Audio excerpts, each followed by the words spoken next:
Sabia que existia investimentos. Uhum. Comecei a investir o dinheiro no meu primeiro emprego de carteira assinada com 18. 2019, o reality que eu planejei em 2012 e que inclusive deram para outra pessoa fazer porque disseram que eu não tinha competência. Não tinha crédito, não tinha financiamento, tinha nada. Que para você ter qualquer coisa, você junta e paga.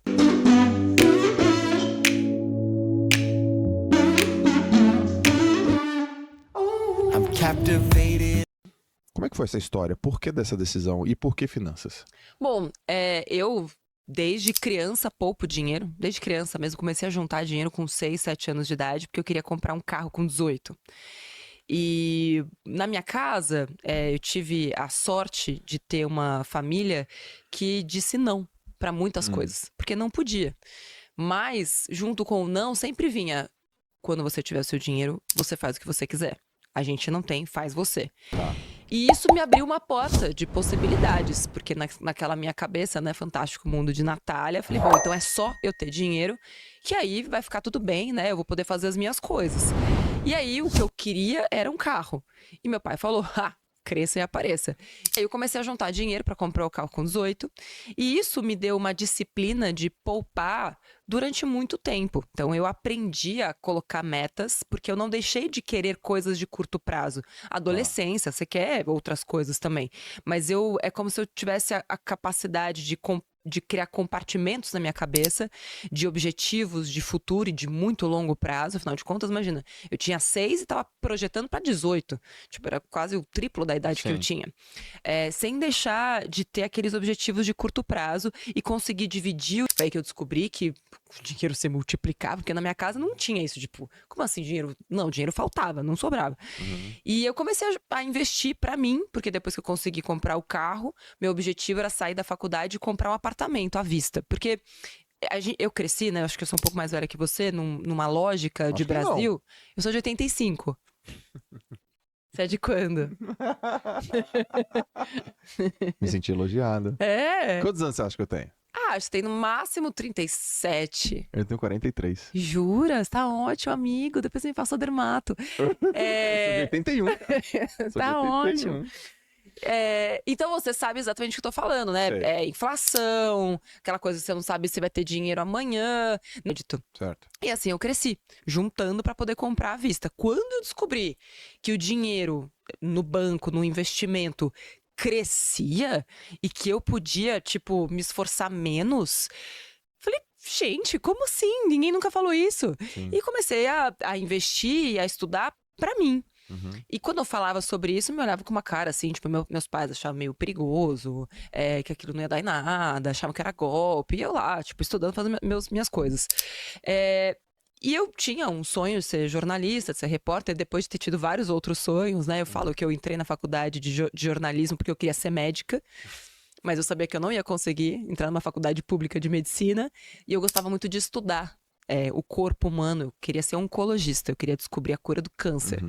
E aí, só que eu gostava muito de estudar e gostava muito de escrever. E olha só a cabeça empreendedora. Antes de decidir para o jornalismo, eu fui fazer uma pesquisa com médicos que eu conhecia para perguntar se eles sabiam escrever. E eu descobri que eles não sabiam escrever de forma fácil. Falei, então já sei, vou criar uma assessoria de imprensa focada em médicos. Mas escrever o quê? Escrever artigos, escrever Artigo. para revistas, Sim. escrever Era muito técnico, né? muito técnico, eles não sabiam, e os jornalistas também não sabiam. Eu falei, bom, eu gosto das duas coisas, eu vou criar um negócio, isso com 17 anos. Vou entrar na faculdade de jornalismo para criar uma assessoria médica. Certo. E no meio da faculdade de jornalismo, eu resolvi ser correspondente de guerra, porque me apaixonei e tal, aquela coisa de guerra, cobrir a verdade. Isso é meio maluca, né? E aí a vida quis me levar pra TV. E aí foi um caminho que eu jamais imaginava. Comecei fazendo um quadro de celebridades no SBT, chorei no dia que me ofereceram essa oportunidade. Falei, cara, eu mirei no Cabrini e acertei no Nelson Rubens, assim, errei rude. Chorava, tipo, ai, como assim? Eu não quero fazer fofoca na TV. Mas era a oportunidade que me deram, né? Falei, então eu vou fazer o melhor quadro de fofoca que já existiu. neste país. Uhum. E o SBT não tinha nada parecido com o video show, que pra mim era uma coisa fofoca, mas com um certo requinte, digamos assim. Era engraçado, e na época o SBT tinha ídolos, tinha Hebe, tinha um monte de coisa legal. E aí eu sugeri de fazer bastidores, como o video show dentro desse jornal, que era o Jornal da Manhã. Aí, pega uma equipe lá, vai fazer. E aí eu peguei uma equipe lá, tipo, a equipe que sobrava, e eu fazia tudo, porque ninguém queria nem editar esse negócio. Então eu tive que aprender a editar, aprender a produzir, gravar, bater na porta da Hebe. Tipo, tô aqui, né? Poderia estar matando, roubando, eu só quero pegar um bastidor. E aí o quadro virou a maior audiência do jornal. Um quadrinho, tipo, de 1 minuto, 2 minutos, começou a ganhar cada vez mais tempo, mais espaço. Disso me chamaram para fazer a previsão do tempo. Da previsão do tempo, eu tinha 2 empregos na mesma emissora. Eu chegava no SBT, era das 9 da manhã à 1 da tarde, e depois das 5 da tarde à 1 da manhã. Então eu tinha 2 empregos na mesma emissora. E aí de lá me chamaram para ir pro Hoje em Dia, que na época era um programa de muita audiência na TV, a maior audiência da manhã, para ser repórter e apresentadora do Hoje em Dia. Que ano que era isso, Nath? Isso foi 2007, 2008. Aham. E era o meu sonho, né? Ser repórter de TV, de rede nacional. E diziam que eu não ia conseguir, que eu tinha que ir pro interior. Mas eu fui persistente, eu sabia que ia dar certo. E aí fui pra Record.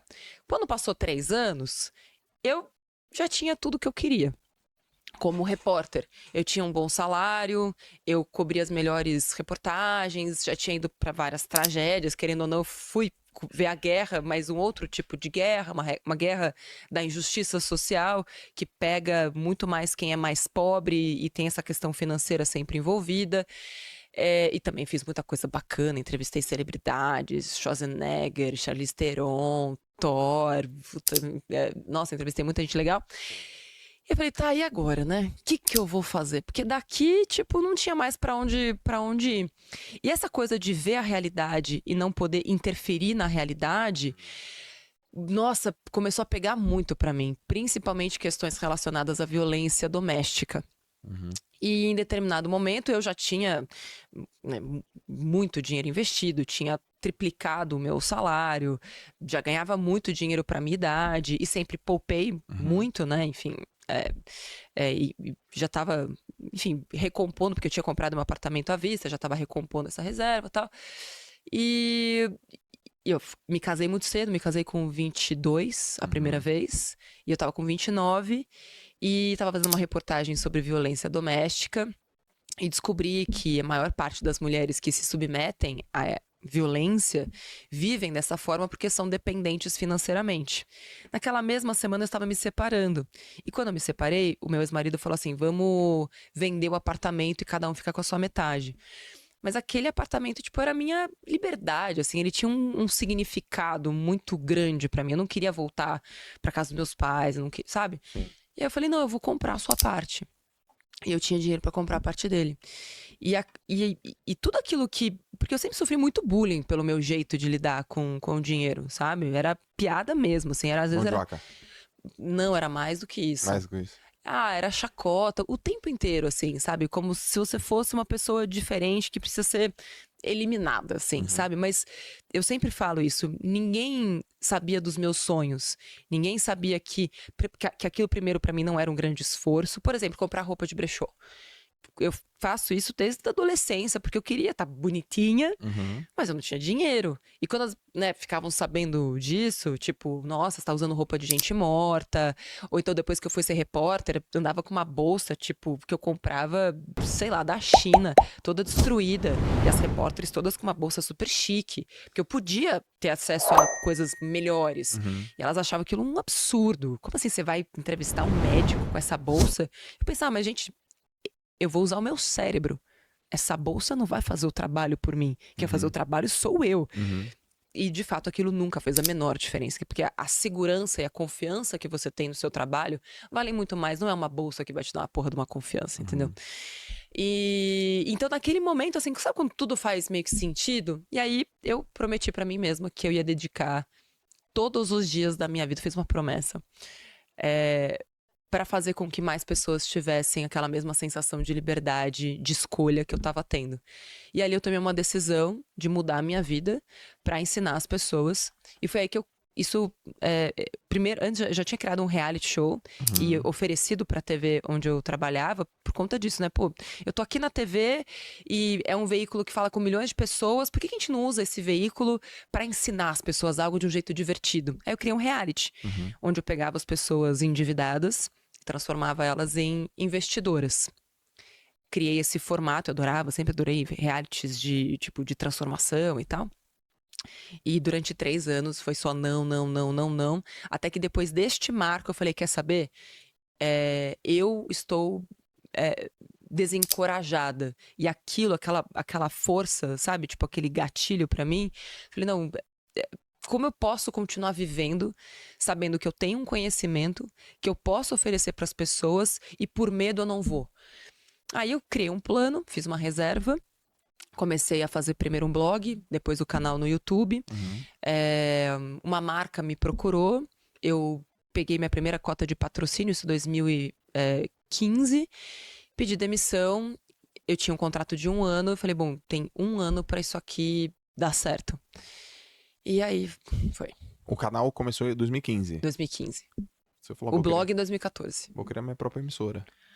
Mas olha só como Mas você tinha essa visão, assim? Vai ser o teu canal ia ser uma emissora. Não, eu pensava que se eu mostrasse no YouTube que eu era capaz, a TV ia ver e ia me dar a oportunidade de fazer o reality Entendi, que eu queria. entendi. E veja como são as coisas, né?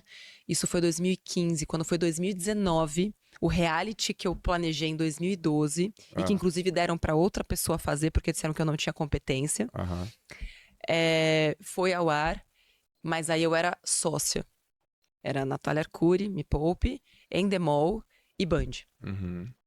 E eu fiz primeiro no YouTube, em 2018, e aí foi tão legal que aí eu fui numa condição de sócia, numa condição completamente diferente, pra fazer o reality na Band, e que foi um grande fiasco. E eu descobri que o meu canal no YouTube tinha muito mais audiência do que a TV.